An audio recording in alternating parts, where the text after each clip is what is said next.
तो आज हम लोग ये वाला क्वेश्चन बनाएंगे। तो इस क्वेश्चन को कैसे करेंगे उसमें ज्यादा तो दिमाग लगाने की फिर जरूरत है नहीं। बोला गया है simple pendulum is the length of the simple pendulum is increased by 4%। बताइए कि percentage change in time period क्या होगा। तो हमें पता है t equals to 2 pi root over L by g होता है।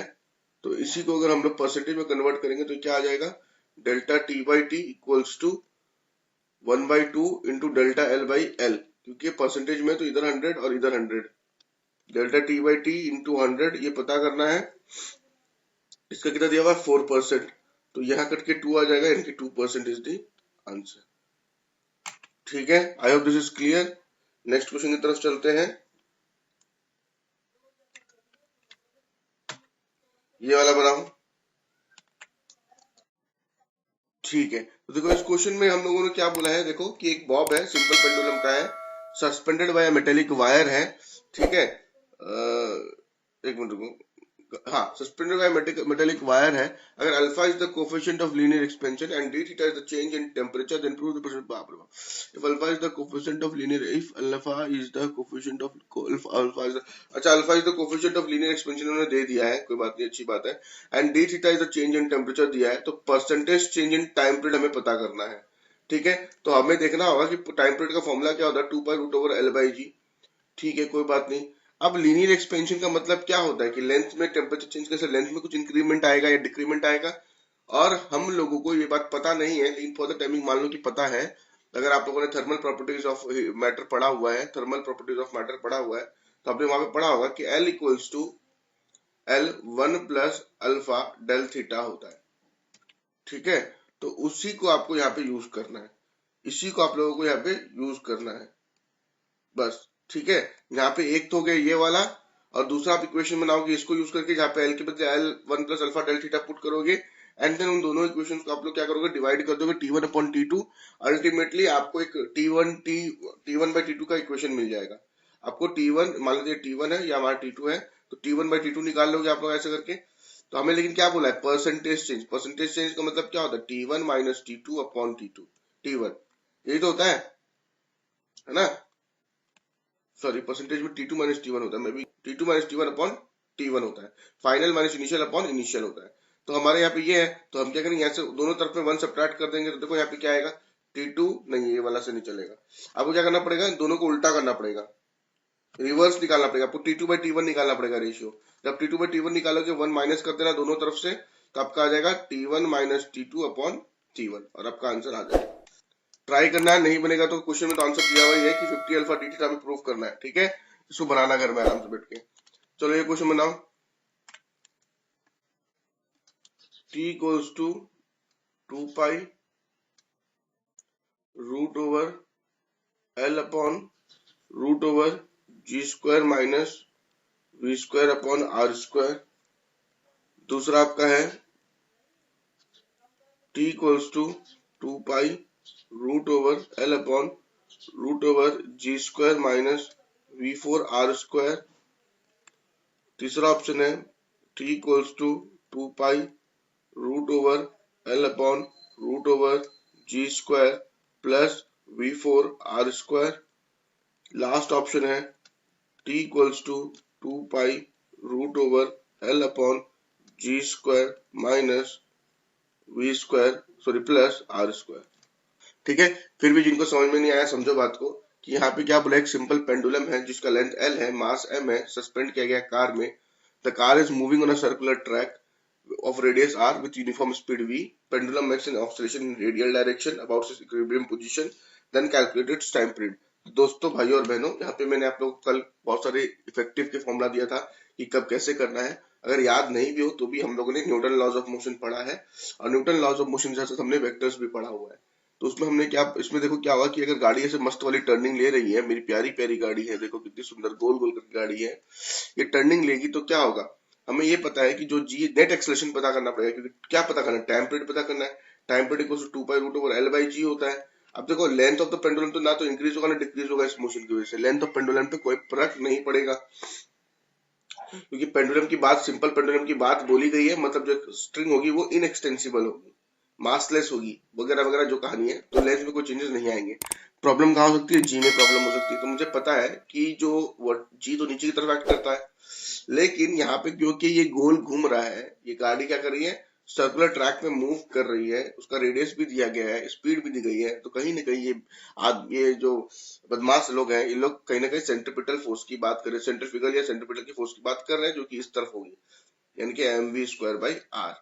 ठीक है, तो अगर इसका एक्सप्रेशन निकालेंगे तो क्या हो जाएगा, F इक्वल्स टू mv²/r होता है, तो F इक्वल्स टू ma होता है,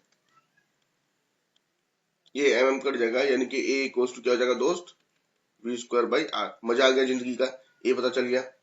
तो अब देखो, अगर आप लोगों ने वेक्टर्स पढ़ा है तो वेक्टर्स में आप लोगों ने tail head tail head method सीखा होगा। टेल हेड मेथड में क्या होगा कि अगर ये वाली लाइन इस तरफ में है और इस वाले को हम क्या करेंगे, यहाँ पे से ज्वाइन कर देंगे ऐसे करके, तो हमारा जो रिजल्टेंट होगा वो इस तरफ में आएगा, ये रिजल्टेंट हो जाएगा। ये जी है और ये हमारा कितना v²/r है, तो ये क्या होगा, ये तो हाइपोटेन्यूज बन गया इस ट्रायंगल का, यानी कि नेट इफेक्टिव जो हमारा आएगा वो आएगा v²/r होल स्क्वायर प्लस जी स्क्वायर, यानी कि हमारा आ जाएगा नेट इफेक्टिव v4r² प्लस जी स्क्वायर। तो बस यही चीज यहाँ पे पुट करेंगे, t इक्वल्स टू 2π√L/ जी का वैल्यू क्या आ जाएगा, √v⁴r² प्लस जी स्क्वायर। नेक्स्ट क्वेश्चन की तरफ हम चलते हैं। ये रहा आपका नेक्स्ट क्वेश्चन, प्लीज को सॉल्व कीजिए। Determine the value of x, derivation वाला क्वेश्चन नहीं है, बता देता हूँ। हम लोगों ने डैम्ड ऑसिलेटर में मैंने आपको एम्पलीट्यूड का रिलेशन बताया था। एम्पलीट्यूड का रिलेशन जो मैंने बताया था वो क्या था, A equals to A nought e to the power minus alpha t. याद है, कोई अल्फा लेता है, कोई बीटा लेता है, कोई गामा लेता है, जिसका जो मन हो वो ले सकता है। ठीक है, A equals to A nought. अब यहाँ पे क्या बोला है, amplitude of the damped oscillator becomes half in 1 minute. ठीक है, damped oscillator becomes half in 1 minute, मतलब after t equals to 1 minute ये क्या हो जाएगा, एम्पलीट्यूड जो होगा वो इक्वल्स टू a0/2 हो जाएगा, हाफ हो जाएगा। तो मैं क्या करूंगा, t की वैल्यू 1 पुट करूंगा और यहाँ पे a0/2 पुट करूंगा। यहाँ पे a0 रहने दूंगा, यहाँ पे माइनस अल्फा टी रहने देंगे, t के बदले 1 आ जाएगा यहाँ पे। तो हमें क्या पता चला कि यहाँ पे जो हमारा a0 कट जाएगा और मैं लिख सकता हूँ क्रॉस मल्टीप्लाई, ये e टू माइनस अल्फा है ना, तो इसको हम लोग ऐसे भी लिख सकते हैं ना, 1/e to the power alpha. तो अब अगर हम लोग क्रॉस मल्टीप्लाई करेंगे तो हमें क्या पता चला है, e to the power alpha equals to 2 आ गया हमारा। ठीक है, e to the power alpha equals to हमारा क्या आ गया, 2 आ गया। फिर बोला है कि आफ्टर 3 मिनट्स इसकी वैल्यू 1/x हो जाती है ओरिजिनल के, मतलब t इक्वल्स टू 3 पुट करेंगे तो जो हमारा a है वो क्या हो जाएगा, a0/x हो जाएगा। तो क्या होगा, तो हम इसी क्वेश्चन को फिर से यूज करेंगे और यहाँ पे लिखेंगे a0/x equals to a0/1/e⁻³ alpha, क्योंकि 3 मिनट हो गया यहाँ पे, a0 कट जाएगा, फिर से क्रॉस मल्टीप्लाई करेंगे तो 3 अल्फा इक्वल्स टू x आ जाएगा। इसको हम कैसे लिख सकते हैं, e⁻α इंटू x लिख सकते हैं, लेकिन ये जो e⁻α का मतलब क्या है, 2 है, यानी कि x की वैल्यू 2⁻³ हो जाएगा, यानी कि 8 हो जाएगा। चलो नेक्स्ट क्वेश्चन की तरफ चलते हैं। ठीक है, let me give you the options. चलो मैं ऑप्शंस दे देता हूँ आपको। Option A equals to t equals to 2π√, option B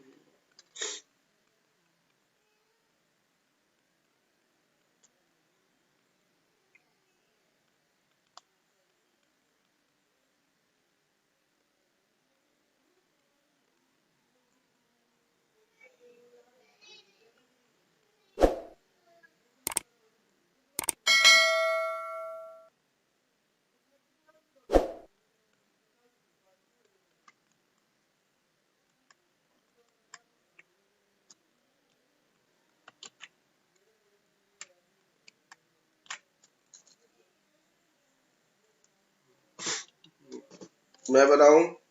देखो बात क्या है कि ये जो प्रूफ, पहले क्या बोला, एक बॉल है जो कि मास m है, उसको हमने सेंटर ऑफ अ स्ट्रिंग पे रखा हुआ है जिसकी लेंथ l है, और उसको हमने सेंटर से परपेंडिकुलर डायरेक्शन में मूव किया, उसको रिलीज कर दिया। आपको प्रूव करना है कि जो मोशन ऑफ अ बॉल होगा वो क्या होगा, SHM होगा।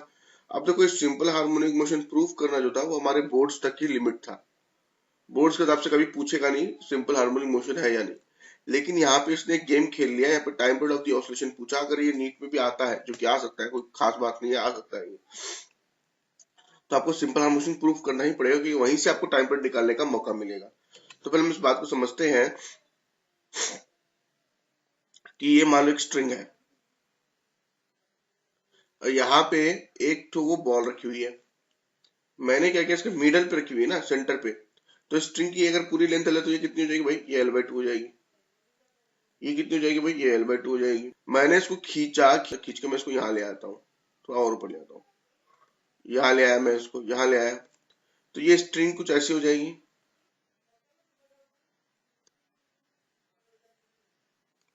ये ऐसी हो जाएगी, ये ऐसी हो जाएगी, ये ऐसी हो जाएगी। तो हमें मान लेते हैं कि ये डिस्टेंस जो है ये हमारी, कुछ भी मान लो आप, y मान लो या x मान लो, चलो x मान लेते हैं, बचपन से x ही मानते हैं, let the person be x। तो हमने इसको x मान लिया। उसके बाद में ये बोल रहा है कि अब बताओ इसका ये एसएचएफ है या नहीं है, वगैरह वगैरह वगैरह वगैरह। तो क्वेश्चन में हमें टेंशन आ गई कि यार मान लेते ये थीटा है और ये भी थीटा है, यहाँ टेंशन आएगी t, यहाँ पे टेंशन जाएगी t। तो ये अगर ऐसा ड्रॉ कर लिया जाए, ये ऐसा ड्रॉ कर लिया जाए, तो देखो, तो ये क्या हो जाएगा, ये हमारा हो जाएगा, ये भी थीटा हो जाएगा, ये हमारा हो जाएगा t cos थीटा, और यहाँ हो जाएगा हमारा t sin थीटा। सिमिलरली ये भी थीटा, ये भी थीटा, और यहाँ पे भी t है, तो ये हो जाएगा t cos थीटा, और यहाँ पे फिर से आएगा t sin थीटा। तो कहने का मतलब ये है कि t cos थीटा और t cos थीटा दोनों सेम है, इक्वल है, अपोजिट डायरेक्शन तो मर जाएंगे, लेकिन t sin थीटा दोनों सेम ही डायरेक्शन में, तो दोनों एड अप हो जाएंगे। और आप एक बात समझिए, इस बॉल को अपनी इनिशियल पोजीशन पे लाने वाला कौन, तो t sin थीटा। तो ये क्या बन जाएगा, रिस्टोरिंग फोर्स। तो आप बोल सकते हो Fr यानी कि restoring force here will be 2t sin theta. आपने बोला जरूर सर बोल सकते, क्यों नहीं बोल सकते, कोई दिक्कत वाली बात है ही नहीं। दूसरी बात, आप क्या बोलोगे कि Fr equal to m into a होता है सर, मैंने बोला बिल्कुल होता है सर, तो हम वो भी लिख लेते हैं सर, बोला लिख लो, कोई दिक्कत नहीं है, ठीक है। लेकिन यहाँ पे एक माइनस लगेगा ना, यहाँ माइनस लगेगा, क्योंकि हमें वो पता है रिस्टोरिंग फोर्स का ये होता है ऐसा, ठीक है। तो अब हम क्या करेंगे, यहाँ पे m के बदले m ही रहने देंगे, लेकिन a के बदले d2x अपॉन dt स्क्वायर लिखेंगे, equals to -2t sin theta. आपने बोला ठीक है सर, कोई बात नहीं, लिख लिया आपने, बोला हमने कर लिया। अब एक बात को समझो, यार थीटा का कोई काम नहीं, थीटा की कोई जगह नहीं, थीटा को हटाना पड़ेगा हमें। तो हम यहाँ पे क्या करेंगे, जो थीटा है, ये जो थीटा है, थीटा इक्वल्स टू क्या हो जाएगा, अगर साइन थीटा निकालोगे तो क्या आएगा, अगर आप साइन थीटा, अब एक बात समझो कि सिंस, क्योंकि क्योंकि हम यहाँ पे साइन थीटा इसलिए नहीं निकालेंगे, हम यहाँ पे साइन थीटा इसलिए नहीं निकालेंगे क्योंकि हमें ये वाली लेंथ की एग्जैक्ट वैल्यू पता नहीं है, ये वाली लेंथ की। अच्छा, हम इसकी लेंथ की वैल्यू पता नहीं, तो हम इसमें लेंगे नहीं, एजम्पशन लेंगे। हमें क्या पता है, हमें ये x पता है और हमें ये L/2 पता है, क्योंकि हमने इसको एज्यूम किया है। तो ये क्या होता है, ये बनता है हमारा tan थीटा। तो साइन थीटा को tan थीटा में कन्वर्ट करने का एक ही तरीका है, हम बोलेंगे भैया theta is very small, and in that case theta sine theta सब बराबर, theta sine theta tan theta सब बराबर, और हम बोलेंगे tan थीटा इक्वल टू क्या होता है, p by B. tan theta equal to क्या होता है, p बाई बी, और p क्या है, x, और b क्या है, L/2, यानी कि 2x बाई एल। तो मैं यहाँ पे क्या करूंगा, साइन थीटा के बदले पुट करूंगा 2x बाई एल, क्या पुट करूंगा, 2x बाई एल। तो पुट कर देते हैं भैया, यहाँ पे साइन थीटा के बदले पुट करते हैं 2x बाई एल।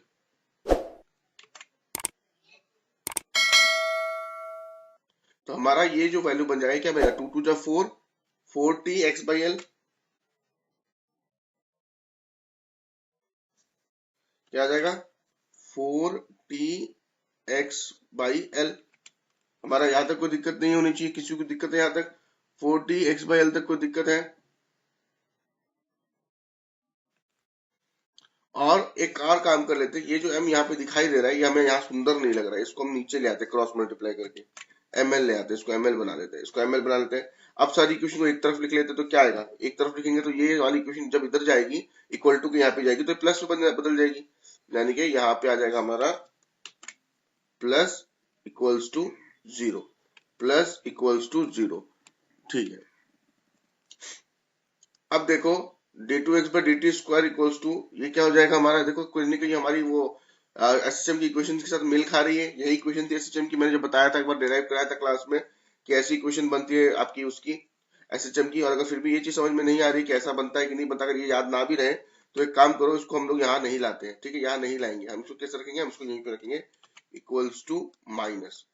तो ये क्या है, ये एक्सेलरेशन है, acceleration is directly proportional to what, minus x, क्योंकि 40/ml तो कांस्टेंट है, और ये क्या था, ये था ओमेगा स्क्वायर। ये क्या होता था हमारा ओमेगा स्क्वायर। तो हमें क्या पता चला, ओमेगा स्क्वायर इक्वल्स टू या फिर ओमेगा इक्वल्स टू √40/ml। आपने बोला ठीक है sir, but time period equals to क्या होता था दोस्तों, टाइम पीरियड इक्वल्स होता था 2π/ओमेगा। ओमेगा का मतलब √ml/40।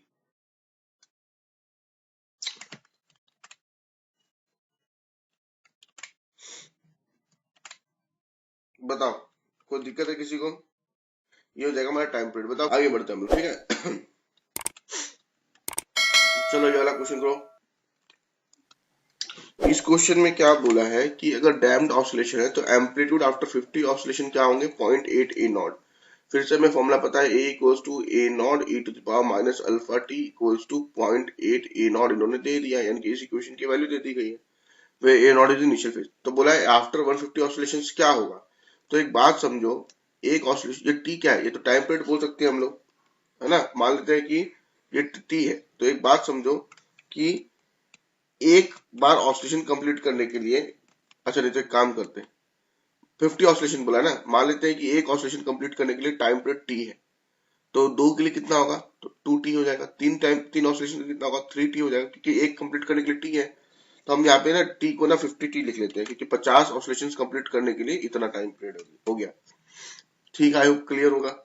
उसके बाद में हम यहाँ पे लिख लेते हैं A equals to A nought A to the power minus alpha, उसी तरह से 150t आ जाएगा यहाँ पे, इक्वल्स टू हमें पूछा है क्या होगा, ठीक है कोई बात नहीं। तो इसी को हम सॉल्व करते हैं, A nought equals to A to the power minus alpha 50, ऐसे लिखा जा सकता है। आप बोलेंगे हाँ सर लिखा जा सकता है, अगर ऐसा लिखा जा सकता है तो मैं इसको ऐसे भी लिख सकता हूँ, e to the power minus alpha 50t into whole cube. हाँ लिख सकते हैं। ए नॉट, इसका मतलब क्या था, इसका मतलब क्या था, इसका मतलब हमारा था ए नॉट इंटू 0.8 आ जाएगा। इसका मतलब, इसका मतलब क्या हो जाएगा, 0.8 का होल क्यूब, यानी कि ए नॉट 0.8 का होल क्यूब कितना हो जाएगा भाई, 8 64, 64 इंटू 8 होता है 512, है ना, 512 यानी कि 0.512, ये आंसर आ जाएगा। चलो ठीक है, नेक्स्ट क्वेश्चन की तरफ चलते हैं हम लोग, ये वाला बनाओ। ठीक है, देखो सिंपल सी बात है कि इस क्वेश्चन में थोड़ा सा मतलब टेंशन क्यों हो जाती है कि देखो भाई ये चीज तो हमने पढ़ी ही नहीं, एकदम out of the box question आ गया, यूट्यूब आ गया और लिक्विड आ गया, इसे तो सर ने पढ़ाया ही नहीं, कैसे होगा ये क्वेश्चन। देखो ऐसा कभी मत सोचना, क्यों, क्योंकि जो कॉन्सेप्ट मैंने आपको पढ़ाया है ना वो सब जगह सेम ही रहने वाला है, कुछ भी अलग नहीं होगा। समझते हैं इस बात को। देखो, a liquid of mass m set into oscillations in a u tube of cross section area a, the time period is recorded t, where t का वैल्यू उन्होंने दे दिया। सबसे बड़ा काम ये कर दिया, अगर ये नहीं देते तो हम प्रॉब्लम में फंस जाते, तब थोड़ा मुश्किल होता करना, ठीक है। L length of the liquid column वगैरह वगैरह। इफ द सेम मास, देखो यहाँ कीवर्ड है same mass, is set into oscillations in U tube of cross section area a by 16, then determine its time period। तो देखो एक बात को समझो कि मास कांस्टेंट है, मास का मतलब क्या होता है, वॉल्यूम इनटू डेंसिटी होता है, वॉल्यूम इनटू डेंसिटी होता है, और क्योंकि सेम ही लिक्विड दोनों जगह यूज किया तो उसकी डेंसिटी भी सेम होगी। तो मैं बोल सकता हूं कि mass of m1 must be equal to mass of m2, पहले जो मास था वही बाद में मास m था, यानी कि volume v1 into d1 equals to v2 into d2। Volume change हो सकता है, वॉल्यूम चेंज हो सकता है, क्योंकि कंटेनर चेंज करोगे तो वॉल्यूम चेंज हो जाएगा, मास तो लेकिन कांस्टेंट ही रहेगा और डेंसिटी भी कांस्टेंट रहेगी। तो वॉल्यूम इक्वल्स टू क्या होगा, क्योंकि यहाँ पे एरिया में इन्होंने बात करी है, लेंथ में बात करी, तो वॉल्यूम हो जाएगा एरिया इंटू लेंथ, और यहाँ पे क्या हो जाएगा a2 इंटू L2, और a2 क्या, a1 इंटू L, a1 को हम लोग a ही ले लेते हैं, a1 को हम लोग a ही ले लेते हैं, और L को हम लोग L ले लेते हैं, और यहाँ पे जो L2 है उसके a2 कहते क्या आएगा a by 16, और यहाँ पे L2 आ जाएगा, a कट जाएगा, तो आपका जो L2 की वैल्यू वो कितनी आ गई 16 ऑफ L, L2 की वैल्यू कितनी आ गई 16 ऑफ L। इसे हम लोग क्या करते हैं, टाइम पीरियड को हमसे डिवाइड करते हैं ताकि हमें t equals to t2 equals to something multiplied by t1 आ जाए। For example t equals to 2 pi root over L by g पहले था, L बाई 2 जी पहले था, अब कितना हो गया t equals to 2 pi √16L/2G हो गया। ये हो गया हमारा T2, ये हो गया हमारा T1। डिवाइड कर दो T1/T2 तो क्या आएगा, ये 2 पाई कट जाएगा और हमारा √L/2G आएगा, और यहाँ पे हमारा 2G/16L आ जाएगा। तो हमारा यहाँ पे क्या बचेगा, 16 तो बाहर आ जाएगा, यानी कि 4 हो जाएगा। यहाँ पे 1/4 आएगा, तो यहाँ पे हमारा 4 आ जाएगा। तो T2 इक्वल्स टू 4T1, या फिर T2 इक्वल्स टू T1 क्या था हमारा, T था, 4T आंसर आ जाएगा। बताओ भैया इसका आंसर बताओ। Spring compressed and free to vibrate. मैं एग्जांपल दे देता हूँ कि एक क्वेश्चन दिया हुआ है कि अगर हम लोग, ये मैं ऑप्शन नंबर से बताता हूँ आपको, ये हमारी अर्थ है, ठीक है। अगर हर अर्थ के आप सेंटर से यानी कि डायमीटर में एक टनल खोद दोगे ना, ऐसे टनल ऐसे खोद दो आप टनल, और फिर इस टनल के अंदर बॉल गिरा दोगे तो क्या होगा, ये बॉल है ना ऐसे जाएगी और वाइब्रेट करने लगेगी, ऐसे ऑसिलेट करेगी, ऐसे ऑसिलेट करेगी। तो बोल रहा है ये ऐसे ऑसिलेट क्यों करेगी, which agency is providing the restoring force. तो इस केस में जो है वो है ग्रेविटेशनल फोर्स, या फिर ग्रेविटी ऑफ द अर्थ।